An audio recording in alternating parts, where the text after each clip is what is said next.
Hello friends, नमस्कार। आज हम पढ़ेंगे राजस्थान में 1857 की क्रांति। इससे पहले हम 1857 की क्रांति का पार्ट फर्स्ट में हम 1857 की जो छह छावनियां थी उनके बारे में पढ़ चुके हैं। पॉलिटिकल एजेंट के बारे में हम पढ़ चुके हैं।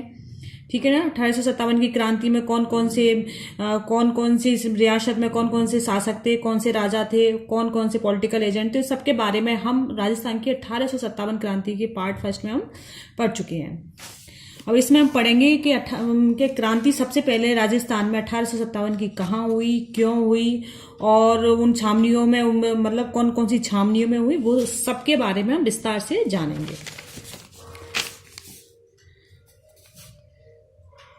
राजस्थान में 1857 की क्रांति सबसे पहले कहाँ हुई थी? सबसे पहले राजस्थान में हुई थी नसीराबाद में। कहाँ पर हुई थी? नसीराबाद में। नसीराबाद जो कि कहाँ? अजमेर में है। और क्रांति सबसे पहले की जो क्रांति की शुरुआत है वो नसीराबाद में हुई थी, जबकि क्रांति का अंत सीकर में हुआ था। ठीक है। और जो ये 1857 की क्रांति हुई थी फ्रेंड्स, इसका जो मूल कारण था, अगर हम देखें मतलब भारत में सबसे पहले जो मूल कारण था, इसका कारण था एनफील्ड राइफल्स। एक्चुअल में क्या होता है कि इससे पहले जो राइफल्स थी उनका नाम था ब्राउन बेस राइफल्स। ठीक है। और जो 1857 में ये एनफील्ड राइफल्स आ गई, जो कि उस समय का तत्कालीन बहुत बड़ा कारण बना। इसमें से क्या होता था कि इसके कारतूस को मुंह से खोलना पड़ता था। जो एनफील्ड राइफल्स थी ना, उसको मुंह से खोलने पर जो कारतूस को खोलते थे तो उसमें से एक चिकना पदार्थ निकलता था, जिसे हिंदू के अनुसार हिंदू का जो भ्रांति थी वो समझते थे, हिंदू की भ्रांति में था कि वो गाय की चर्बी है, जबकि मुसलमानों की भ्रांति थी कि वो सूअर की चर्बी है। ठीक है। तो इस प्रकार से हिंदू मुस्लिम को ये लग रहा था कि जो अंग्रेज हैं, जो ब्रिटिश सरकार है, वो उनके धर्म को भ्रष्ट करना चाहती है।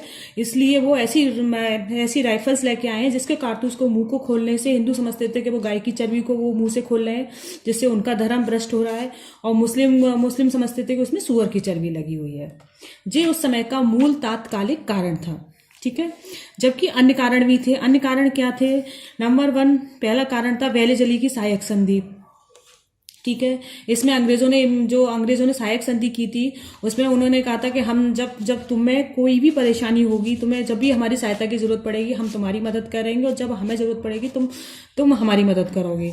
लेकिन जो अंग्रेज थे, ब्रिटिश सरकार थी, उन्होंने समय आने पर किसी भी शासक की, किसी भी रियासत की कोई मदद नहीं की। तो ये बेले जली जो सहायक जी एक तरफा ही बन के रह गई। दूसरी थी रंगभेद नीति। रंगभेद नीति में वो हमेशा उच्च पदों पर, उनकी नजर में भारतीय एकदम तुच्छ थे, वो हमेशा उच्च पदों पर अपने गोरे रंग और उच्च जो अंग्रेज थे उन्हीं को रखते थे। तो उसमें जो रंगभेद नीति का बहुत ज्यादा था। तीसरा था डलहौजी की गोद निषेध नीति। ये गोद निषेध नीति में उन्होंने ऐसा किया कि कोई भी जो शासक जिसके पुत्र नहीं होता था, तो उस पर पूरी तरह उस पर ये रोक लगा दी, जो गोद निषेध प्रथा के थ्रू, कि कोई भी दत्तक पुत्र नहीं लेगा। अगर किसी का पुत्र नहीं होगा तो उसकी पूरी रियासत मतलब अंग्रेजों के उसमें हो जाएगी। और उसका चौथा कारण था बाइबल की शिक्षा का ज्ञान। जो ब्रिटिश सरकार थी वो उस समय चाहती थी कि बस हिंदुओं को किसी भी तरह से बाइबल शिक्षा का ज्यादा से ज्यादा प्रसार किया जाए, जिससे कि हिंदू धर्म कम हो और सिखों की संख्या ज्यादा हो। इसलिए ठीक है ना, वो मतलब धर्म पूरा जोर उनका ये था कि कैसे भी करके इनका धर्म परिवर्तन किया जाए। और जो छठवां कारण था वो था उच्च पदों पर भारतीयों को नियुक्ति। भारतीय चाहे कितने भी योग्य हो, कितने भी पढ़े लिखे हों, लेकिन उनको उच्च पदों पर नियुक्ति नहीं मिलती थी। उनके साथ रंग भेद नीति, ऊंच नीच की विधि, जो ऊंच नीच की जो नीति थी वो हमेशा उनके साथ में की जाती थी। तो फ्रेंड्स, ये हो गए इसके कारण। ठीक है। तात्कालिक कारण हो गया और अन्य कारण भी हो गए। इनमें प्रतीक चिन्ह क्या था? तो देखिए, जो इनमें प्रतीक चिन्ह था वो था कमल व रोटी या चपाती। ठीक है। ये आप जरूर याद रखना कि 1857 की क्रांति का प्रतीक चिन्ह क्या था? कमल व रोटी। अब देखिए, सबसे पहले जो राजस्थान में 1857 की क्रांति होती है वो कहाँ होती है? वो देखिए, वो होती है नसीराबाद छावनी में। नसीराबाद छावनी में कब होती है? ये 28 मई 1857 को होती है। जिस सबसे पहले जो क्रांति हुई थी राजस्थान में वो 28 मई 1857 को नसीराबाद में हुई थी। ठीक है। और इसमें क्या होता है? इसमें जो ये क्रांति हुई थी उसका मूल कारण था असंतुष्ट, मतलब अविश्वास। ठीक है, इसमें क्या होता है कि जो 15वीं बंगाल नेटिव इन्फेंट्री थी, जो कि 28 मई 1857 को मेरठ से अजमेर और अजमेर से नसीराबाद आई थी, उस 15वीं बंगाल नेटिव इन्फेंट्री ने असंतुष्ट होकर 30वीं बंगाल नेटिव इन्फेंट्री के साथ मिलकर आक्रमण कर दिया, जिसमें मेजर स्पॉटिसवुड और कर्नल नीब्रो को मारकर वो दिल्ली चले गए। ठीक है, दूसरा, इसमें अजमेर में ही ब्यावर छावनी है, लेकिन ब्यावर छावनी ने प्रत्यक्ष रूप से 1857 की क्रांति में कोई भी भाग नहीं लिया। बस इसमें यह है कि अगर वैसे इसमें इसके बारे में कोई पूछता नहीं है, लेकिन मेर जाति की इसमें एक टुकड़ी इसमें थी। कौन सी जाति की थी? मेर जाति की थी। तीसरा है हमारा नीमच।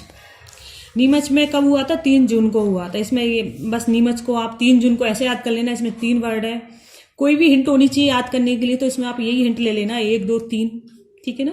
तो नीमच में कब हुई थी? 3 जून को हुई थी 1857 की क्रांति। और इसका नेतृत्व कौन कर रहा था? तो देखिए, इसका नेतृत्व कर रहे थे मोहम्मद अली बेग और हीरा सिंह। कौन कर रहे थे? मोहम्मद अली बेग और हीरा सिंह नीमच छावनी का जो नेतृत्व कर रहे थे। जो अब ये क्वेश्चन आ जाता है कि राजस्थान से बाहर कौन 1857 की कौन सी क्रांति थी जो राजस्थान से बाहर थी? तो वो कौन सी थी? नीमच थी। उस समय क्या था, जो नीमच थी वो मेवाड़ के जो मतलब मेवाड़ रियासत के अधीन थी। वो जो नीमच की देखरेख कौन कर रहा था? सॉवर्ट्स कर रहे थे। कौन कर रहे थे देखरेख? सॉवर्ट्स कर रहे थे। और सॉवर्ट्स कौन थे? जे मेवाड़ के पॉलिटिकल एजेंट थे। और मेवाड़ के शासक कौन थे फ्रेंड्स? मेवाड़ के शासक थे स्वरूप सिंह। ठीक है, इनके नाम आपको जरूर याद रखने हैं कि कौन सी रियासत के शासक कौन से थे और उसका पॉलिटिकल एजेंट कौन सा था। 3 जून 1857 को क्या होता है कि अली बेग और हीरा सिंह के नेतृत्व में सैनिकों ने विद्रोह कर दिया। ठीक है, और 1857 की क्रांति के संदर्भ में अंग्रेजों ने अपनी शपथ भंग की। क्या उन्होंने, इसमें क्या होता है कि जो अंग्रेज थे वो सैनिकों को मतलब सैनिकों से कह रहे थे कि आप सब शपथ खाओ कि आपने जो वचन दिया है उसे पूरा करोगे और हमारा सहयोग पूरा और हमें पूरा सहयोग दोगे इसमें। तो जब उन्होंने ये कहा तो इस पर जो मोहम्मद अली बेग हैं उन्होंने कमेंट करते हुए कहा कि अंग्रेजों ने अपनी शपथ तो कहते हैं कि अंग्रेजों ने अपनी शपथ भंग की है, मतलब क्वेश्चन मार्क लगा के, क्या भंग की है? क्या उन्होंने अवध पर अधिकार नहीं किया? अतः उन्हें यह अपेक्षा नहीं करनी चाहिए कि भारतीय अपनी शपथ का अनुपालन करेंगे, क्योंकि जो ब्रिटिश थे, जो अंग्रेज थे, उन्होंने कहीं भी अपनी शपथ या अपनी वचन पर वो कहीं भी अड़ंग रहे ही नहीं है। तो उन्हें दूसरों से उम्मीद करने की तो कोई वही नहीं है कि जब उन्होंने खुद ने नहीं किया तो वो हिंदुओं से, जो हिंदुस्तानी थे, उनसे तो उम्मीद कर ही नहीं सकते थे। तो उन्होंने यही मतलब परिप्रेक्ष्य में मोहम्मद अली बेग के ये कथन है, और जो बहुत मोस्ट है कि ये कथन किसके हैं कि अंग्रेजों ने अपनी शपथ भंग की। क्या उन्होंने शपथ पर अधिकार नहीं किया? ठीक है ना। क्या उन्होंने अवध पर अधिकार नहीं किया? क्या उन्होंने अपनी शपथ पूरी की? ये कथन किसका है? मोहम्मद अली बेग का कथन है ये फ्रेंड्स, ये कई बार आ चुका है, पुलिस के एग्जाम में आया है, पटवारी के में भी आया और एक बार 2nd ग्रेड के में भी आया था ये। यहां से अंग्रेज अधिकारी व उनके परिवार मेवाड़ चले गए। क्रांतिकारियों ने जब जो अंग्रेज अधिकारी अपने परिवार के साथ मेवाड़ जा रहे थे, तभी क्रांतिकारियों ने डूंगला गांव रूगाराम के घर में इन अंग्रेजों को बंद कर दिया। ठीक है, जो अंग्रेज अधिकारी अपने परिवार के साथ में जब जा रहे थे तो क्रांतिकारियों ने क्या किया कि चित्तौड़गढ़ के एक डूंगला गांव में, कौन से गांव में? डूंगला गांव के अंतर्गत एक रूगाराम का घर था, उसमें अंग्रेजों को बंदी बना लिया, उसमें बंदी बना दिया उसमें। तो जब ये अंग्रेजों वहां पे बंदी हो गए तो अंग्रेजों ने क्या किया, जो मेवाड़ के राजा थे स्वरूप सिंह, उनसे उन्होंने मदद मांगी अंग्रेजों ने। ठीक है ना, अंग्रेज थे वो स्वरूप सिंह से मदद मांगते हैं। और मदद कौन मांग रहे हैं? जो सावर्ट्स और उनकी फैमिली थी पूरी। तो जो मेवाड़ के राजा स्वरूप सिंह थे, उन्होंने फिर अंग्रेजों को रिहा कर देते हैं वहां से, और रिहा करके पिछोला झील के जग महल में ठहरा देते हैं। ठीक है, वहां पर उनको शरण देते हैं। तो ये क्वेश्चन आ जाता है फ्रेंड्स, सबसे पहले क्वेश्चन ये आता है कि क्रांतिकारियों को जो क्रांतिकारियों ने अंग्रेज अधिकारी के परिवारों को कहां पर बंदी बनाया? तो डूंगला गांव में बनाया था। डूंगला गांव कहां पर है? चित्तौड़गढ़ में। और किसके घर बनाया था? रूगा राम के घर पे बनाया था। ठीक है। अंग्रेजों ने किससे मदद की गुहार की थी? मेवाड़ के राजा स्वरूप सिंह से की थी। किससे की थी? मेवाड़ के राजा स्वरूप सिंह से की थी। और मेवाड़ के राजा स्वरूप सिंह ने अंग्रेजों को चित्तौड़गढ़ के डुगला गांव से निकलकर कहां पर शरण दी उन्होंने?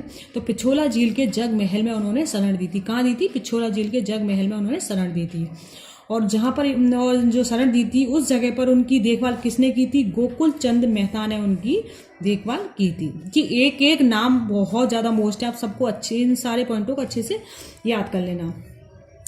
जो ये सावर्स थे ये कौन थे? ये मेवाड़ के पॉलिटिकल एजेंट थे जे, ठीक है, पॉलिटिकल एजेंट थे।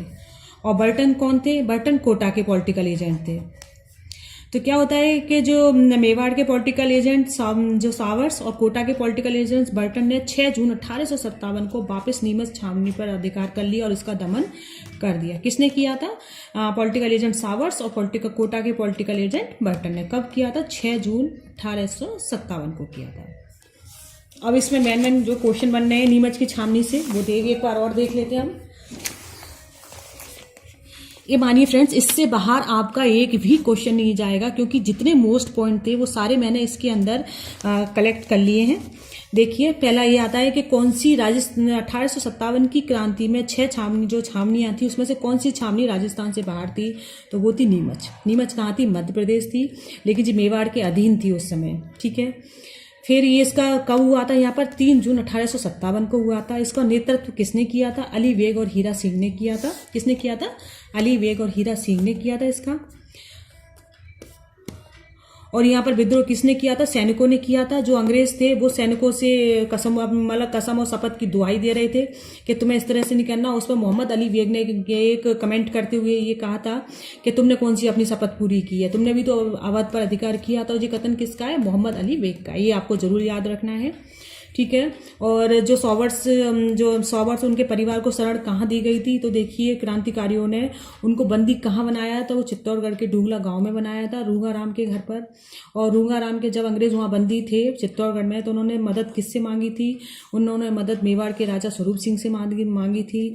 मेवाड़ के राजा स्वरूप सिंह ने अंग्रेजों को चित्तौड़गढ़ के डुगला गाँव से मुक्त कराकर कहाँ पर उन्हें शरण दी थी? पिछोला झील के जग महल में उन्हें शरण दी थी। उनकी देखरेख कौन कर रहा था? गोकुल चंद मेहता कर रहा था। वापस में नीमच छावनी का दमन किसने किया था? तो वो मेवाड़ के पॉलिटिकल एजेंट सावर्स और कोटा के पॉलिटिकल एजेंट बर्टन ने किया था, ठीक है। ये इसके मेन क्वेश्चन है। अब हम जानते हैं देवली छावनी के बारे में। तो देवली छावनी के बारे में यही है बस कि वहाँ पर जून 1857 में हुआ था। खेरावाड़ा की जो खेरवाड़ा थी वहाँ भीलों की टुकड़ी, यहाँ भीलों की टुकड़ी थी, लेकिन खेरवाड़ा और बयाना 2 ऐसी छावनी थी जिन्होंने प्रत्यक्ष रूप से 1857 की क्रांति में कोई भाग नहीं लिया। तो 2 नाम आप जरूर याद रखना कि ऐसी कौन सी 2 छावनी थी जिन्होंने 1857 की क्रांति में भाग नहीं लिया। तो उनका नाम याद रखना। एक तो कौन सा है? ब्यावर है जो कि अजमेर में है। दूसरी कौन सी है? खेरवाड़ा है, ठीक है। अब जानते हैं एरनपुर छावनी के बारे में। तो देखिए, एरनपुर छावनी में विद्रोह कब हुआ था? 21 अगस्त 1857 में हुआ था। कब हुआ था? 21 अगस्त 1857 को हुआ था, ठीक है। जो एरनपुर छावनी है वो पहले मारवाड़ रियासत में थी और वर्तमान में कहाँ है? पाली रियासत में है। नसीराबाद व नीमच विद्रोह की सूचना मिलते ही यहाँ के सैनिकों ने 21 अगस्त 1857 को, जब क्या होता है फ्रेंड्स कि नसीराबाद और नीमच में विद्रोह हो चुका था पहले, ठीक है ना। यहाँ 28 मई को हो गया था, यहाँ 3 जून को हो गया था। इसकी सूचना जैसे ही एरनपुर छावनी में मिली तो यहाँ के सैनिकों ने क्या किया? एरनपुर के सैनिकों ने कि 21 अगस्त 1857 ईस्वी को पैट्रिक लॉरेंस का जो पुत्र था अलेक्जेंडर, उसको मार दी, उसकी हत्या कर देते हैं, ठीक है। कौन हत्या कर देते हैं? एरनपुर छावनी के जो सैनिक थे वो 21 अगस्त 1857 को पैट्रिक लॉरेंस के जो पुत्र थे अलेक्जेंडर की हत्या कर देते हैं। और हत्या करके हत्या करने के बाद कहाँ जाते हैं? ये ईडर गुजरात में जाते हैं, जहाँ पर इसका नेतृत्व कौन कर रहा था? शिवनाथ सिंह कर रहा था। इसका नेतृत्व किसने किया था? जो सेना की टुकड़ी थी शिवनाथ ने किया था।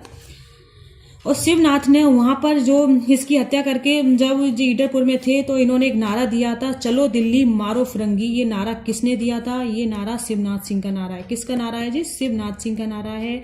शिवनाथ सिंह का संबंध किससे? एरनपुर छावनी से है। शिवनाथ सिंह के ही उसमें आकर सैनिकों ने विद्रोह किया था जब इनके पुत्र की हत्या की थी। ठीक है, और ये इन्होंने नारा क्या दिया था? चलो दिल्ली मारो फिरंगी नारा दिया था और दिल्ली में कूच किया। अंग्रेजों ने इनका दमन किया नारनौल हरियाणा में। फिर क्या होता है, जब ये नारा देते हैं तो जो शिवनाथ सिंह है, जब विद्रोह करके जब जा रहे होते हैं तो जो हरियाणा नारौल में अंग्रेजों ने इनका दमन कर दिया। अभी आ जाता है कि एरनपुर छावनी के सैनिकों का शिवनाथ सिंह के साथ जो सैनिक थे सो शिवनाथ का दमन कहाँ किया? नारनौल हरियाणा में किया था। अंग्रेजों ने इनका दमन कहाँ किया था? नारनौल हरियाणा में किया था। चलो दिल्ली मारो फिरंगी, ये बहुत मोस्ट है। ये नारा किसने दिया था? शिवनाथ सिंह ने दिया था। किसने दिया था? शिवनाथ सिंह ने दिया था। और ये कौन से छावनी से संबंधित है? एरनपुर की छावनी से संबंधित है। इसमें से 2-3 क्वेश्चन ही मोस्ट बनते हैं। पहला ये बनता है कि एरनपुर की छावनी में विद्रोह कब हुआ? 21 अगस्त 1857 को हुआ था। अब ये आ जाता है कि एरनपुर की छावनी पहले कहाँ थी? मारवाड़ में थी। वर्तमान में कहाँ है? पाली में स्थित है। ठीक है, और यहाँ पर विद्रोह की सूचना, मतलब विद्रोह के लिए कैसे जागरूक हुए, ये कैसे इन्होंने विद्रोह का, तो इनके पास क्या होता है, जब नसीराबाद नीमच की विद्रोह की सूचना मिलती है तो यहाँ के सैनिक भी 21 अगस्त 1857 को पैट्रिक लॉरेंस के पुत्र के अलेक्जेंडर की हत्या कर देते हैं। उसके बाद ईडर चले जाते हैं। वहाँ इनका नेतृत्व कौन कर रहा होता है? शिवनाथ सिंह इनका नेतृत्व कर रहा है, जो शिवनाथ सिंह कहते हैं कि चलो दिल्ली मारो फिरंगी।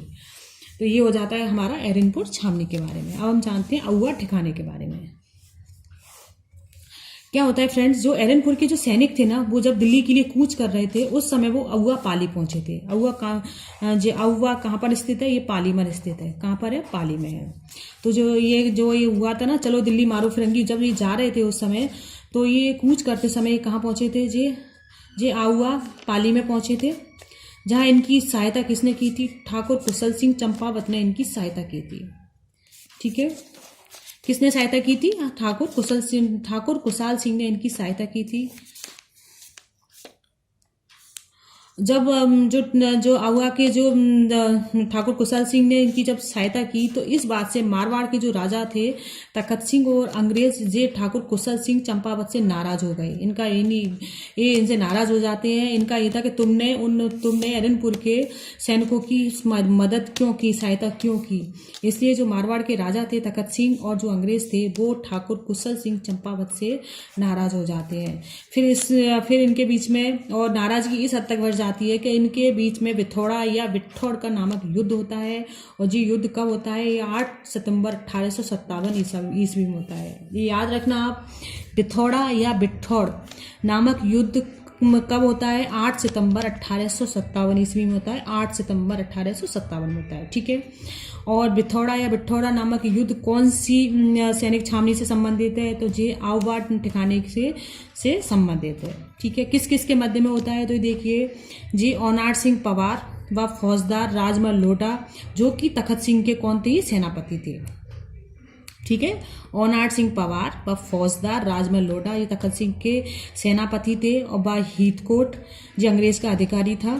वर्सेज युद्ध किसके साथ होता है? कुशल सिंह के नेतृत्व में होता है। तो इसमें फ्रेंड्स जो कुशाल सिंह चंपावत थे उनकी विजय होती है। ठीक है,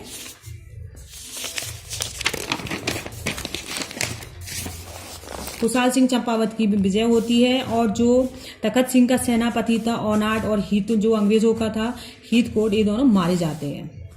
जब ये दोनों मारे जाते हैं तो इससे अंग्रेज और जो तखत सिंह थे दोनों ये बहुत ज़्यादा उग्र हो जाते हैं कि कैसे हो गए। तो ये फिर इनके बीच में दूसरा युद्ध होता है, वो होता है 18 सितंबर 1857। याद रखना, बिठौड़ का युद्ध कब होता है? वो 8 सितंबर को होता है। और चैलवासा का युद्ध कब होता है? चैलवास का युद्ध होता है 18 सितंबर को। ठीक है, डेट इजी वे याद हो जाएगी आपको, कोई ऐसी कंफ्यूजन नहीं है इसमें। और जो चैलवास का युद्ध है उसे काला गोरा के युद्ध के नाम से भी जाना जाता है। जी क्वेश्चन आ जाता है कि काला गोरा युद्ध के नाम से कौन सा युद्ध जाना जाता है? तो वो चैलवास का युद्ध जाना जाता है। कौन सा जाना जाता है? चैलवास का युद्ध जाना जाता है। चैलवास का युद्ध या काला गोरा का युद्ध कब हुआ था? 18 सितंबर 1857 ईस्वी में हुआ था।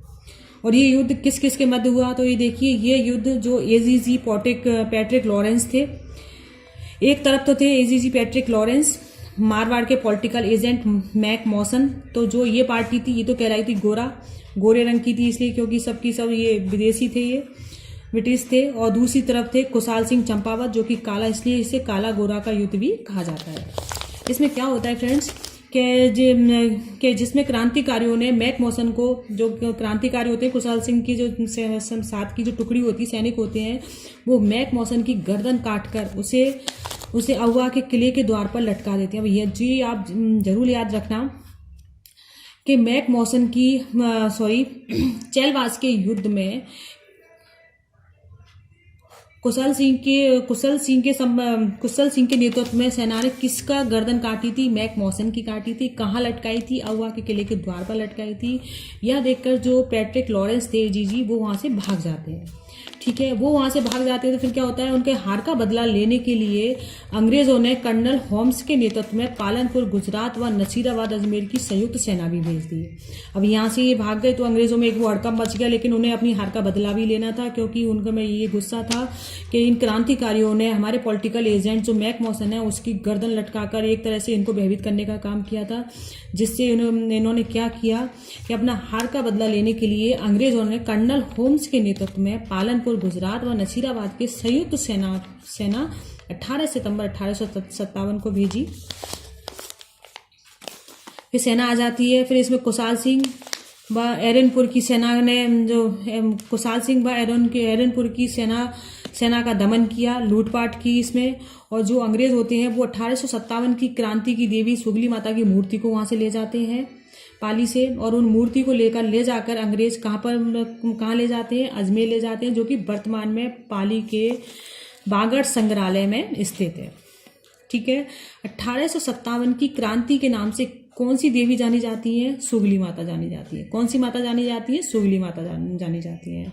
अंग्रेज 1857 की क्रांति की देवी को कहाँ लेकर गए थे? अजमेर लेकर गए थे। वर्तमान में ये कहाँ है? ये पाली के बागड़ संग्रहालय में स्थित है। ठीक है, जो आवास है, जो कुशल सिंह सल्लुम्बर की कोठरिया रावत जोधा के घर पे, अब जो क्या होता है, जो आहुआ के जो कुशल सिंह थे वो सल्लुम्बर उदयपुर पहुंचते हैं। वहाँ कोठरिया रावत जोध थे एक, उनके घर में जाके इन्होंने शरण ले लेते हैं जी। किसके घर में शरण ली थी? कोठरिया रावत जोध, जो कोठरिया के रावत जोध थे उनके घर में ही शरण लेते हैं। और कोठरिया जो कहाँ पर स्थित है? जो सल्लुम्बर उदयपुर में है। 8 अगस्त को क्या होता है? 8 अगस्त 1860 ईस्वी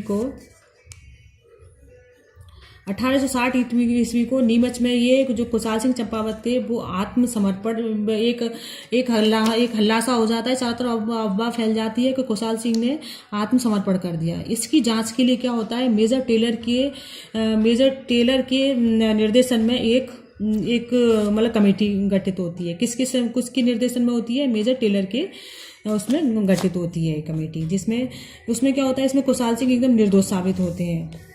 ठीक है, 1857 की क्रांति के 2 विजय स्तंभ कहाँ पर है? दोनों पाली में स्थित है। अब इसमें जो अहुआ का युद्ध था ये बहुत मोस्ट है फ्रेंड्स, इसमें दोनों युद्ध याद रखने हैं आपको बिथौर का युद्ध याद करना है। वो कब है? 8 सितंबर 1857 को होता है। चैलवास का युद्ध 18 सितंबर 1857 को होता है, जिसे काला गोरा युद्ध के नाम से जाना जाता है। ये युद्ध किसके मध्य में होता है? तो देखिए, जो चैलवास का युद्ध है जिसमें एक तरफ तो थे एजीजी पैट्रिक लॉरेंस और मारवाड़ के पॉलिटिकल एजेंट मैक मॉसन, और दूसरी तरफ कौन थे? कुशाल सिंह चंपावत थे, जो कि इसलिए से काला गोरा का युद्ध का नाम दिया गया। इसमें क्या होता है? कुशाल सिंह चंपावत के